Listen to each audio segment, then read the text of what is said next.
Okay, perfect. So we are live. Today's going to be a quick one. And I'm going to share with you a conversation that I had with a gentleman yesterday. And really, his question was, Shane, uh, I'm looking for a safe long term investment. And without getting into the specifics of, okay, define safe, define long term, we'll say his name is Frank. And I said, Frank, okay, so what are you investing in now? Multifamily. And I said, okay, well, how's that going? I'm finding it more difficult to find assets that make sense, right? Most of the multifamily, it's older, cap rates are compressing, interest rates are going up, utility costs and op costs are increasing, and it's harder to manage, right? So these are not my words, these are his words. And I said, okay, so those are the challenges. What are you looking for? Actually, let me pull this a little closer here and make sure that okay, good. Just want to make sure my microphone was plugged in properly. And so we kind of had a good conversation, and it was really around what was he looking for and what are the options. And this is where, in my experience, having a little more clarity and taking the time to define what it is that you are really after. Because I shared how I invest, and I'm investing in a lot of development projects right now, but that doesn't necessarily mean it's going to be right for him. And here's a couple of reasons why. Number one, actually, I'll just back up and I'll share what I shared with Frank in respect to my philosophies, how I think about investing, right? And once again, this isn't to say this is the right way or the wrong way. It's just how I do it. So I invest where I have a competitive advantage. What does that mean? It means that I understand things that other people won't, i.e., developments are harder than just say value add. Retail, generally speaking, is harder to do than multifamily. I look for where I have connections that other people don't. I'm just looking at my notes. That's why I'm looking off screen here. Where have I heard about an opportunity? One of our tenants that we are working with actually said, "Hey Shane, I want to expand. I'm looking at this site. I found it, and without getting into the details, because this is how I compete, we've already had a conversation with the broker, and we'll be making an offer either today or tomorrow." Okay, so that's hearing about something that no one else has heard. This land is not for sale, and it may not go anywhere, but it's a competitive advantage that I have because this kind of goes into his question of where do you invest, what types of assets are you investing in, and I was just sharing with him how I invest and why I invest in the type of assets, retail, multifamily, or townhomes, and we would certainly do industrial if it made sense, right?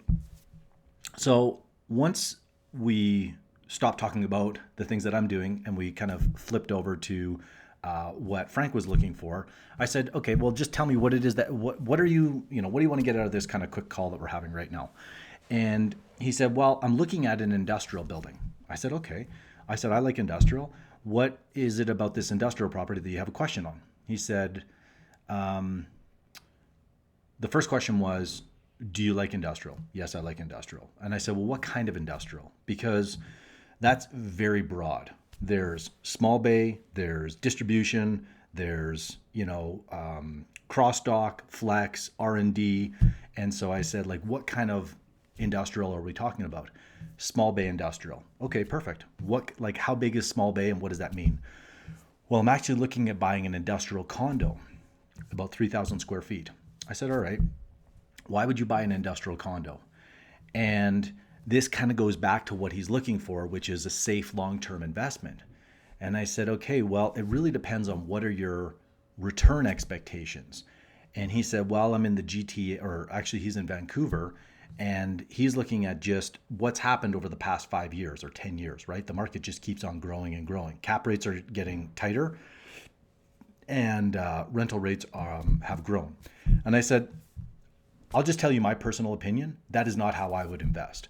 If I was investing, I would be looking at buying the entire building and selling those individual condo units off to either end users or investors. And we went into some of the reasons why, but I said one of my philosophies is I have to add value. I have to justify my existence in the deal.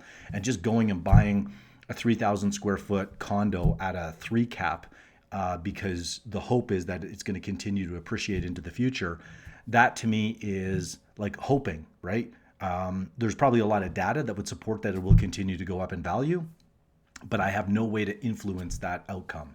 And so for me, I just wouldn't participate in that. And so I said, look, I'm not telling you one way or another, and this is not investing advice.